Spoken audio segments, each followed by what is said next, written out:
ಇವತ್ತಿನ video full ನೋಡಿ. ನಾನು 2 ಡೇಸ್ ಬ್ಯಾಕ್ ಇದಕ್ಕೆ ಹೋಗಿದ್ದೆ, ಕೊಟ್ಟಿಯೂರಿಗೆ. ಅಲ್ಲಿ ನಿಮ್ಗೆ ಆಲ್ರೆಡಿ ಗೊತ್ತಿರೋಂಗೆ ಸುಮಾರು ರೀಲ್ಸ್ ನೋಡಿರ್ತೀರ, ಎಲ್ಲ ಮ್ಯಾನ್ ಹ್ಯಾಂಡ್ಲಿಂಗ್ ಎಲ್ಲ ಆಗ್ತಿದೆ.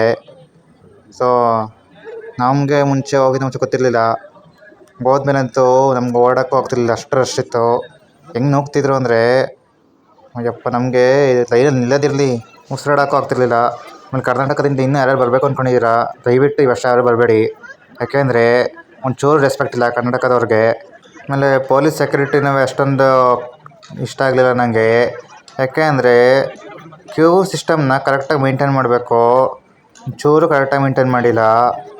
ಆಮೇಲೆ ಮ್ಯಾನ್ ಹ್ಯಾಂಡ್ಲಿಂಗ್ ಆಗ್ಬೇಕಾದ್ರೆ ಅವರು ಅವ್ರ ಪಾಡಿಗೆ ಏನು ಗೊತ್ತಿಲ್ಲದಿರೋ ರೀತಿ ನಿಂತಿದ್ರು. ಮತ್ತು ಕ್ಯಾಮ್ರಾಗಳು ಹಾಕಿದ್ದಾರೆ ಅಷ್ಟೇ, ಅದನ್ನು ಏನೋ ನಾವೆಲ್ಲ ಸೆಕ್ಯೂರಿಟಿ ಮೇಂಟೈನ್ ಮಾಡಿ ಅನ್ನೋ ರೀತಿ ತೋರಿಸ್ಕೊಳ್ಳೋಕ್ಕೆ. ಸೊ ನೋಡ್ಕೊಂಡು ಬನ್ನಿ. ಈ ವಿಡಿಯೋ ನಿಮ್ಗೆ ಇಷ್ಟ ಆಗಿದ್ರೆ ಲೈಕ್, ಶೇರ್, ಸಬ್ಸ್ಕ್ರೈಬ್ ಮಾಡ್ಕೊಳ್ಳಿ. Thank you for watching. Bye.